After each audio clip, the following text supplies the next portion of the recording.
E aí, gente, basicamente há 10 meses eu mostrei aqui no canal uma distribuição Linux brasileira chamada Regata OS. O vídeo está aqui na descrição para você conferir e acho que vai ser bem interessante para você observar a evolução que eles tiveram nesse período de quase um ano, né, praticamente. Vários detalhes mudaram para melhor, na minha opinião pelo menos, e o Regata OS parece estar se posicionando corretamente no mercado para alcançar aí voos maiores com o tempo. Algo que até hoje nenhuma distro nacional realmente conseguiu. Você vai conhecer as características do Regata OS, os prós, os contras e o desempenho em benchmarks da distro, com o apoio dos nossos amigos da Sendio, que fazem o Finlink, um software open source que permite que as empresas implementem o chamado SBC, o Server Based Computing, com workstations Linux com interfaces gráficas podendo ser acessadas de qualquer lugar através de simples terminais com softwares que rodam em qualquer sistema operacional, incluindo Windows e Mac, além de Linux, claro. Você pode saber mais sobre ele nos links aqui na descrição. A gente também fez um vídeo lá no canal de Linux Clips a respeito do Finlink para você entender como ele funciona.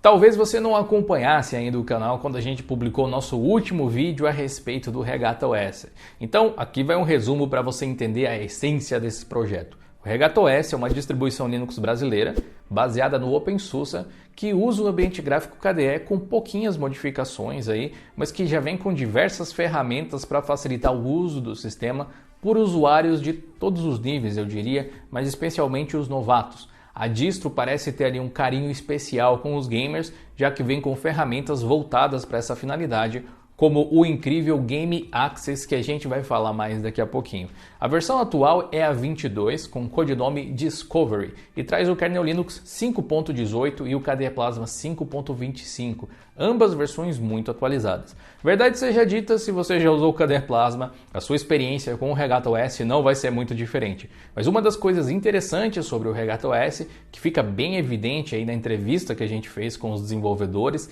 lá no Diocast, o podcast do DioLinux, link aqui na descrição para você ouvir, que é muito legal, é que eles sabem muito bem o público-alvo que eles querem atingir, que são usuários leigos de computador, especialmente os vindos de Windows. Isso significa que vários detalhes e configurações do Regata OS talvez não agradem necessariamente os power users de Linux tanto assim. E tudo bem que seja assim. Essas pessoas, por mais que possam tirar muito proveito do sistema, não são o público-alvo deles. O Regata OS 22 tem um visual super sóbrio, nada chamativo demais. Tudo com bons contrastes, até os wallpapers padrões são poucos, bonitos e abstratos. A própria instalação é relativamente simples. Como eles fazem uma instalação que é compatível com instalações OEM, onde você cria os detalhes dos usuários posteriormente no primeiro boot, ele tem um reboot a mais do que a instalação comum de distros Linux. Ou seja, você reinicia duas vezes durante o processo de instalação, uma quando instala e outra depois que você configura o seu usuário. A instalação é feita usando o sistema de arquivos BTRFS, o que garante aquele sistema de snapshots que é sempre legal de se ter. Como o Regata OS é baseado no OpenSUSE, ele também tem o YAST e todas aquelas ferramentas à disposição. Se você ainda não conhece muito bem o OpenSUSE, recentemente nós publicamos um vídeo sobre ele aqui no canal que vai te esclarecer aí bastante coisa. Eu deixo o link aqui na descrição também para você assistir depois. No novo Regata OS 22, o KDE Plasma é um pouco mais simples. As configurações dos widgets são bloqueadas por padrão, que é uma coisa incomum até de se ver em distribuições que usam ele, o que impede que você adicione novos elementos ao desktop ou mesmo modifique a barra de tarefas profundamente logo de cara. É possível desbloquear essas funcionalidades de uma forma bem simples, mas isso você vê daqui a pouco. Esse talvez seja um dos exemplos que vai contra essa ideia de power users, mas sem dúvida essas são simples decisões que evitam que leigos quebrem o KDE Plasma ou tirem as coisas do lugar, mesmo que sem intenção, o que para mim é uma decisão acertada vide o público-alvo deles. Somado a isso, ainda elimina vários menus e opções que existiriam, e eu gosto da ideia de simplificar o KDE um pouquinho. Seguindo com o Regata, a distro tem pouquíssimos aplicativos por padrão, não vem com uma suite Office, mas vem com um leitor de PDFs, o Firefox como browser padrão, o VLC como player multimídia e aqueles utilitários comuns do KDE Plasma.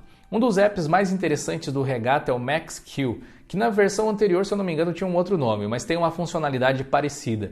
Ele serve para você ver informações e configurar coisas relacionadas a hardware no seu computador, como a sua GPU e o seu processador. E aqui nesse software nós temos aquela opção para desbloquear os widgets do KDE Plasma, caso você queira alterar alguma coisa. Viu só? Falei que era bem simples mesmo, né? O Regata também já vem com o Wine pré-instalado, incluindo aquela opção de instalar arquivos .exe direto do menu de contexto do gestor de arquivos, o que eu acho um toque legal, mas claro, não quer dizer que vá funcionar sempre com qualquer programa. É a mesma camada de compatibilidade do Wine normal, mas é uma integração interessante. Além disso, o sistema também traz um joguinho de minas via Wine, acho ele desnecessário particularmente, mas está lá, além de outros atalhos no menu que te ajudam a remover programas do Wine, configurar as coisas relacionadas a ele e muito mais. Uma das críticas que eu tinha feito na review anterior era que o Dark Mode do sistema não afetava todos os aplicativos, especialmente os apps desenvolvidos pelo próprio Regata. Infelizmente, isso não é mais verdade. Agora o Dark Mode funciona exatamente como deveria, garantindo aí uma maior consistência na interface.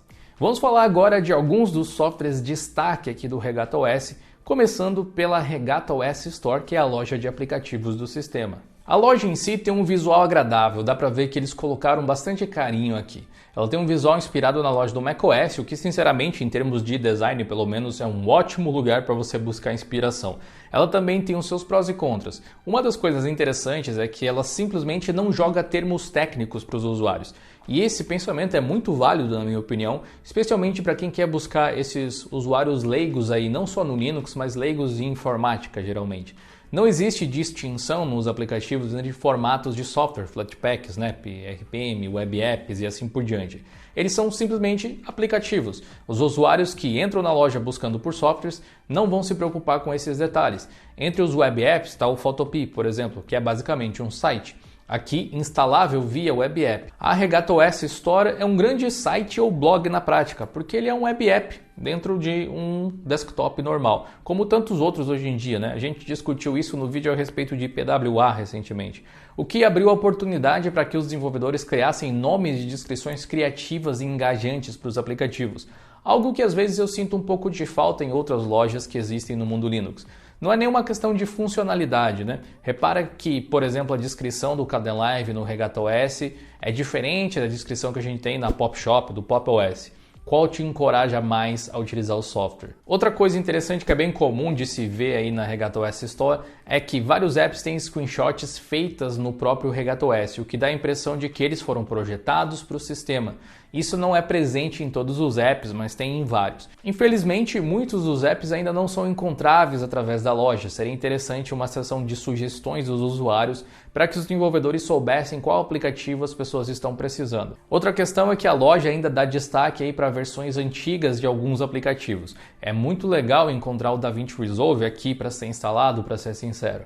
Porém, essa daí é a versão desatualizada dele. Infelizmente, existe muito trabalho manual por trás dessa loja, ao menos eu imagino, e como a equipe do Regata OS não é tão grande assim, certas coisas que não são prioridade podem acabar ficando para trás.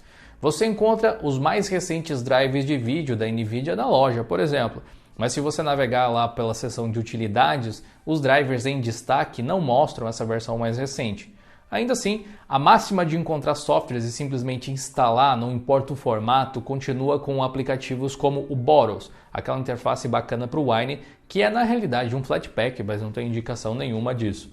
O usuário comum não faz ideia da diferença que existe entre formatos de empacotamento, e fazer com que ele tenha que tomar essa decisão é algo não desejável, especialmente para leigos. E é exatamente essa forma com que o Regata OS trabalha, tomando essas decisões que não são tão triviais para os leigos por eles. Outro app que o Regata OS tem é o Game Access, certamente um dos aplicativos para Linux gamers com o visual mais atrativo aí do mercado atualmente. Ele acaba cumprindo algumas funções que o Lutris faria, mas especialmente ele integra o sistema com vários outros launchers populares que não são a Steam, já usando Proton, DXVK e outras ferramentas para tornar os games compatíveis. Vários dos jogos listados ali foram testados para funcionamento, mas teoricamente você pode tentar rodar aqui qualquer um que você tenha aí nas suas contas online, loga na Epic Games e faz o teste, né? Observando que a compatibilidade pode variar para jogos não listados no Game Access especialmente. Essa ferramenta também dá acesso a algumas funções avançadas que podem ser úteis para jogos, como o suporte a FSR da AMD, entre outras coisas.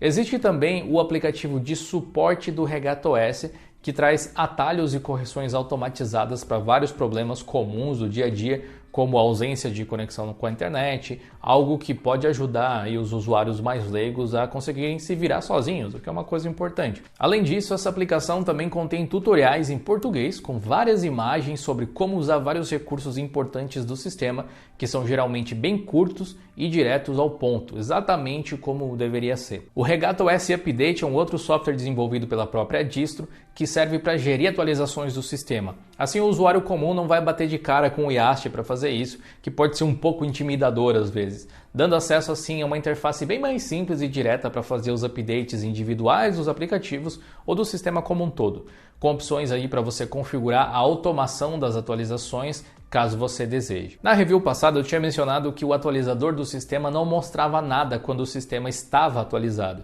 somente ali uma tela em branco que parecia até que o programa tinha bugado. Isso foi corrigido, felizmente, e agora ele te informa que tudo está funcionando corretamente quando o sistema está atualizado. O Regatta OS deu alguns passos na direção da sua profissionalização e manutenção financeira do projeto, que você vai conhecer depois de ver os benchmarks que a gente fez rodando ele no nosso laptop de testes que tem esse hardware aqui. É um laptop bem poderoso. O comparativo mais interessante aqui para mim é entre o Regatta OS e o OpenSUSE, que é a sua base. Ambos, inclusive, utilizando a mesma versão do kernel Linux. Infelizmente, o Regatta OS não teve a melhor das performances nos nossos testes, apesar de ele não ser um desastre completo. Nos testes de Blender, especialmente se comparado ao OpenSUSE, que é a base dele, geralmente o Regatta OS fica bem atrás, como você pode ver. Perdendo na realidade não só para o OpenSUSE, que teve uma excelente performance nesses testes, mas para várias outras distros também.